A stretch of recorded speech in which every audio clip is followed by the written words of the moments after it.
Често правиме забуна помеѓу сајбер криминал и сајбер безбедност.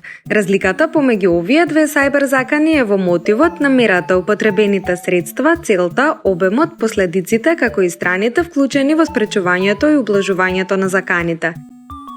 Што е сајбер криминал? Сајбер криминал е криминална активност која е насочена или користи компјутер, компјутерска мрежа или мрежен уред. Сајбер криминалот го спроведуваат поединци или организации. Главната мотивација за делата на сајбер криминалот, како што е случајот и со традиционалниот криминал, генерално е финансиската добивка. Во пракса, сајбер криминалот варира од спам и фишинг имејлови, интернет измами и лажно представување, до забранети, навредливи и незаконски содржини, кражба на идентитет и материјал со сексуална злоупотреба на деца на интернет. Сајбер криминалците користат различни видови напади за да извршат злосторства, како социјален инженеринг и ботнет. Социјален инженеринг делува преку користење лаги и манипулации за да се измамат луѓето да ги откриваат нивните лични информации.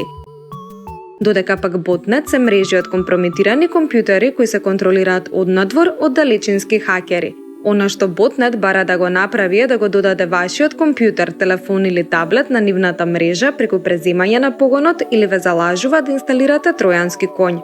Откако ќе се преземе софтверот, ботнет контактира со својот главен компјутер, а лицето кое го создало ботнетот сега има целосна контрола врз вашиот уред. Да се навратиме на тактиката социјален инженеринг. Социјалните инженерски напади често вклучуваат многу убедливи лажни приказни за да ги намамат жртвите во нивната стапица.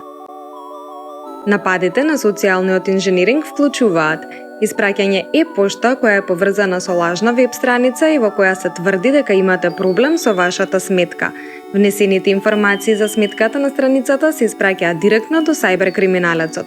Ова се нарекува фишинг метод. Убедување на жртвите да отворат прилози во e-пошта што содржат малициозен софтвер, тврдејќи дека тоа е нешто во што можеби уживаат како игра или им треба како софтвер против малициозен софтвер. Тврдење дека жртвата е добитник на награда, но мора да ги даде своите информации од кредитната картичка за да ја добие истата. Што е фишинг метод? Фишингот е форма на социјален инженеринг. Тоа е вид на напад кој често се користи за кражба на кориснички податоци, вклучувајќи ги пасвордите за најава, броевите на кредитните картички, останатите лични податоци и кражба на средства. Тоа се случува кога напаѓачот, маскирајќи се како доверлив субјект, ја измамува жртвата да отвори e-пошта, инстант порака или SMS порака.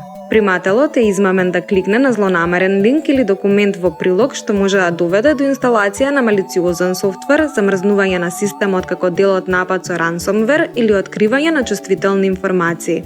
Нападот може да има поразителни резултати. Што е напад со малициозен софтвер? Напад со малициозен софтвер се случува кога компјутерски систем или мрежа е заразена со компјутерски вирус или друг вид малициозен софтвер како Worms, Trojan Horses, Spyware или Rootkit. Што ако инсталирате малициозен софтвер? Компјутер што е компрометиран од малициозен софтвер може да се користи од сајбер криминалци за неколку намени. Овие вклучуваат кражба на доверливи податоци, користење компјутера за извршување други кривични дела или предизвикување штета на податоците.